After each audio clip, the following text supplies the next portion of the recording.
now we're going to pick up Gary Gait right now. How you doing? I'm doing well. How are you? Good, yeah. Thanks for calling in. No problem. Yeah, so, I just wanted to say thank you from the Lacrosse Broadcast Network, and it's a pleasure to have you on the show, and it's a treat for all of our listeners. I mean, anybody out there listening, this is Gary Gait. He's played lacrosse at every level. He's played on the international level, Major League Lacrosse, National Lacrosse League, and at the top of collegiate level too for Syracuse. Gary, you want to tell us a little bit about how you got started playing lacrosse, and then going sure. to playing for Syracuse? That was easy. I started young. My parents had friends that just happened to have identical twins as well. 3 weeks after them, 3 houses down from them, so they became good friends with them because they both had a set of identical twins, obviously mine being my brother Paul, and the other set were the Pepper twins, and they started playing lacrosse at the age of 3 and told my parents about it and said, hey, this is a great way to tire out your twins and get them exhausted so you can get some rest. Our kids really loved it, and why don't you come out and play lacrosse? So we did. At the age of 4, myself, my brother went out, and we started playing good old novice lacrosse in Victoria, British Columbia, and, no face masks, old round helmets, and off we went, and it was, the beginning to a long lacrosse career in Vancouver Island, and, I can go on and on from there if you want, but that's how I got started. Yeah, that's great. And your brother, he's a phenomenal lacrosse player too, Paul. Who, you both did phenomenal in your careers at Syracuse as well. And you want to go into a little bit about playing for Syracuse? Sure. Starting out of Vancouver Island as a kid, I never thought I'd be playing college lacrosse, and to be honest, I never heard of Syracuse growing up. It wasn't until the opportunity really presented itself that I heard about Syracuse and the lacrosse program out there, and that came about via trying out for the Canadian national team in high school, and unfortunately not making the team, but having the Canadian coach say, hey, he called up the Syracuse coach and said, I had 2 young kids try out for me that were pretty good. You should take a look at them. And Syracuse did, and we ended up getting there, and came in January of 1987 and went right into the spring season, and had a year breaking in as a freshman. It was tough coming in January with no fall ball, and Paul and I we were on the third midfield line. We got some limited playing time and kind of bumped up to some clears and some specialty situations, and ended up having fun, a great year, and enjoyed it. And we lost to Cornell in the semis down at Rutgers, and then moved up from there into starting the next year, and 3 straight national championships, and just a tremendous opportunity at Syracuse. Yeah, and that's just an awesome story to hear, and it's just cool how opportunities present themselves.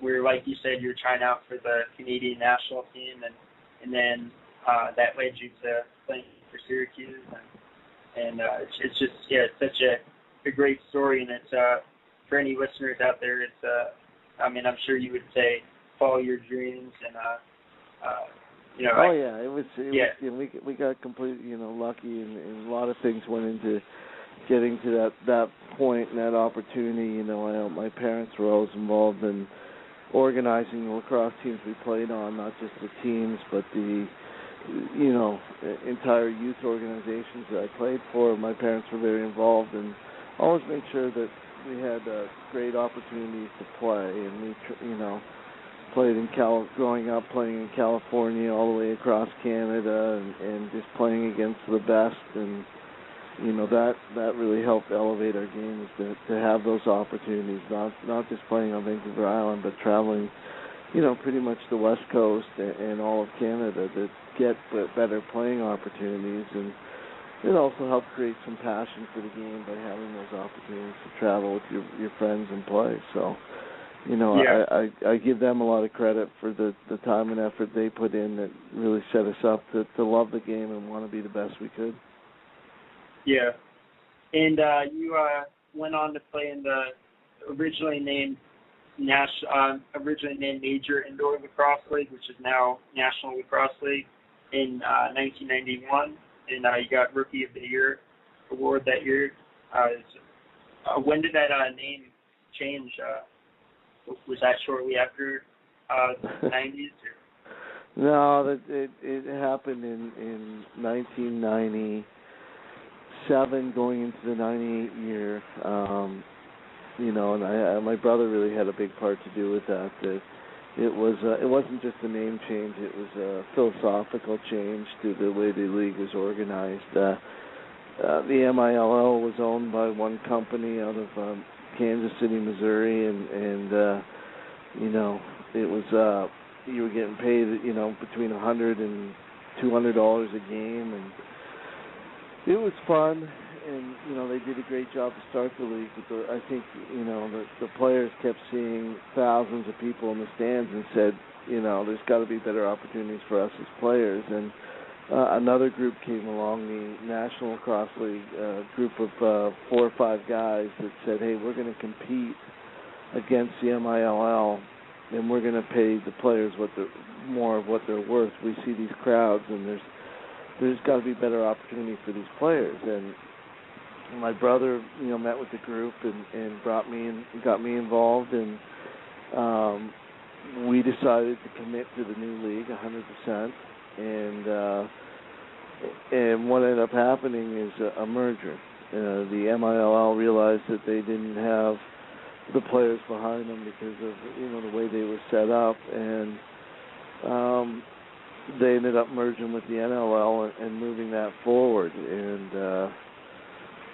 the original ownership group kept a couple of the franchises, Philadelphia being one of them, and are still involved in the league today. And it's now the National Lacrosse League, and independent owners and players get taken care of much better than in the MILL, and a lot of these young guys can play, pro, indoor, outdoor, and for a couple of years after college, it's a great way to have fun and make a little bit of a living and enjoy life. So it's come a long way. Yeah, and that's a good move to do that, and I'm sure there's plenty of players that are playing in the National Lacrosse League now that are very thankful that happened. Also I wanted to talk about you played with you also played with the Rochester Nighthawks. Yeah, that was coming out of retirement to do that. Yeah, I did.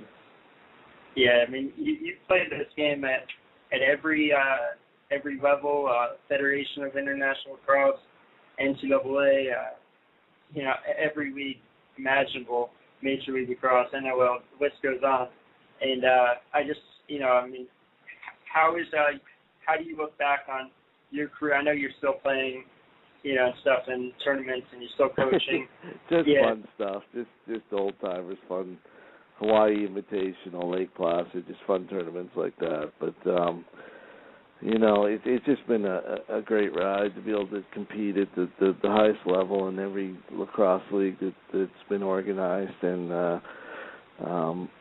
get involved in not only the playing side but the coaching side. It's been a lot of fun getting to know a lot of these young players, whether it's helping Team Canada win in the duel in Denver, or coaching a U19 Canadian team or coaching a pro with the Hamilton Nationals. It's just a lot of fun to get out there, and certainly enjoy it on the women's side as well here at Syracuse, coaching the women's program.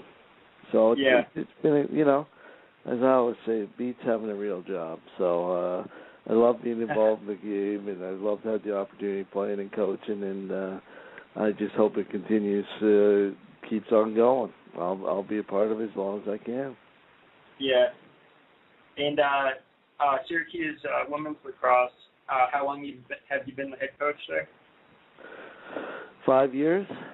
This is my 6th year I'm going into right now, and it's been a lot of fun. We've been to 3 Final Fours, a national championship title game last year. Didn't win, but we're getting close.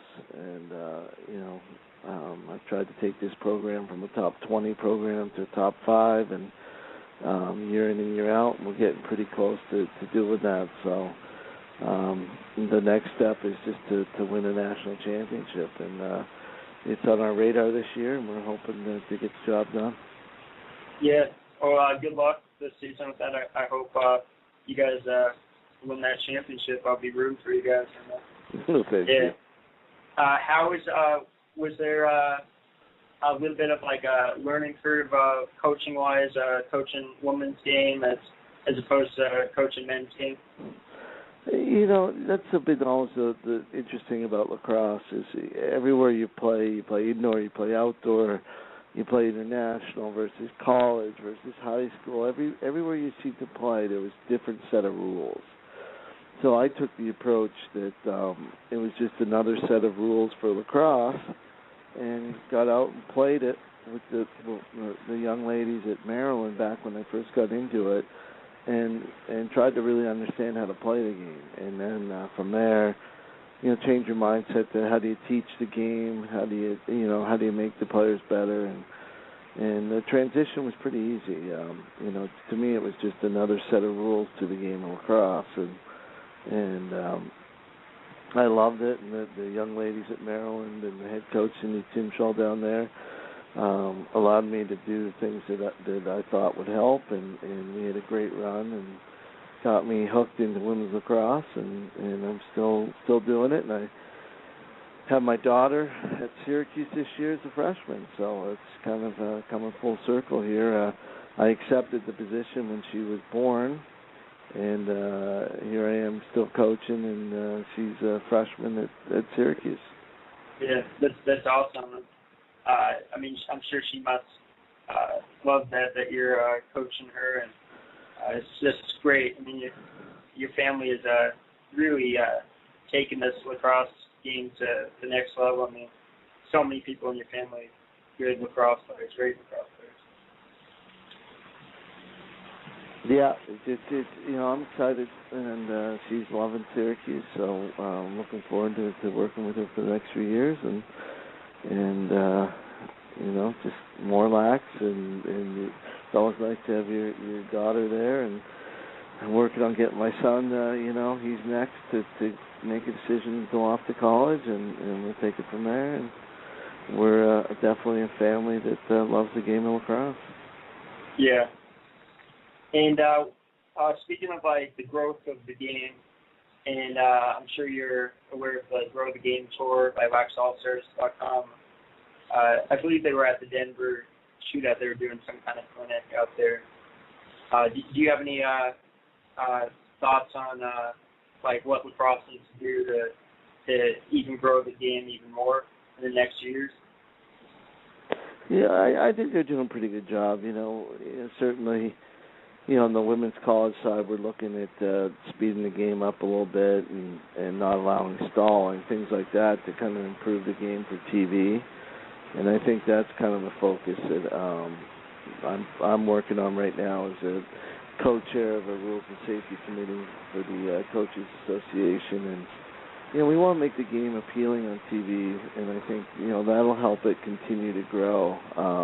Because there are so many opportunities now to have the game on television, and that exposure by itself is going to create enthusiasm for the game, and young kids are going to want to play because they see it and they say, that looks like fun, let me try it. So, that's kind of my approach. I've done, tons of stuff on the grassroots in the past, from hosting tournaments all over the country to giving clinics and coaching clinics, and I'll continue to do that stuff. And, I just want this game to continue to grow and provide great opportunities for, my kids down the road.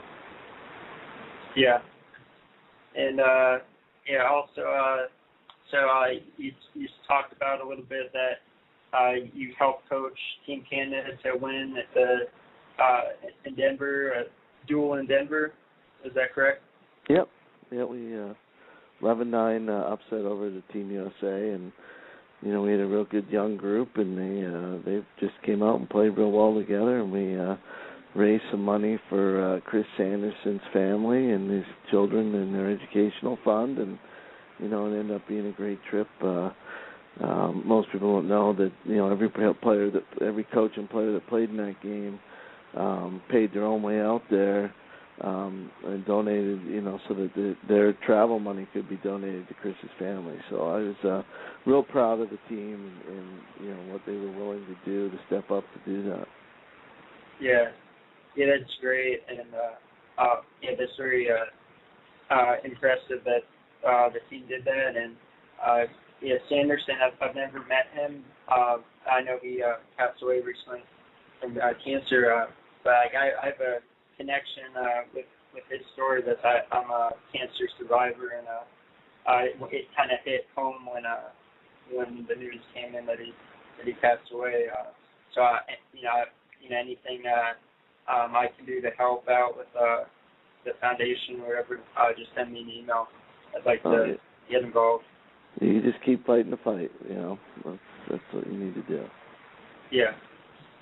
And do you have any advice for the young lacrosse players around the world that want to get to that next level? If they want to play professionally or play in college? The number one thing is to play because you love to play with passion, and go out there and do the homework. Do the practice, get on the wall, get with your friends. If you really want to improve, it takes practice and repetition. So get out there, do it, and always do it for the right reason, because you love to play. Yeah. There's so many kids that are starting so young now at the sport.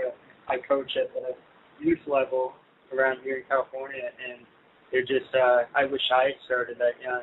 It was brought out to my area when I was in 8th grade.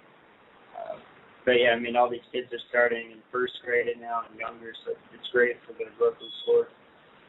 Yeah, the nice thing, the lacrosse people are great at giving back and volunteering their time to coach, so that there are more opportunities for younger players. So I expect that to continue, and it's a good thing that it does. Yeah.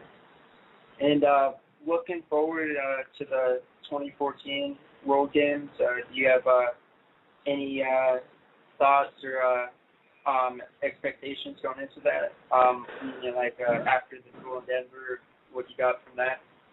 Well, that's a little ways away, a couple of years away, and we will. We have a lot of Canadians playing in the U.S. college right now, and we'll continue to evaluate players. I'm guessing the roster will look a little different than it did in Denver, and we just want an opportunity to compete again and try and help Canada win their 3rd ILF or whatever it's called now, international championship, world championship. So we're just gonna keep working for the next couple of years and hopefully bring our A game and know that the best lacrosse played in the world is in the U.S., and I'll continue to be that way. And we got to be competitive and ready to go. Yeah.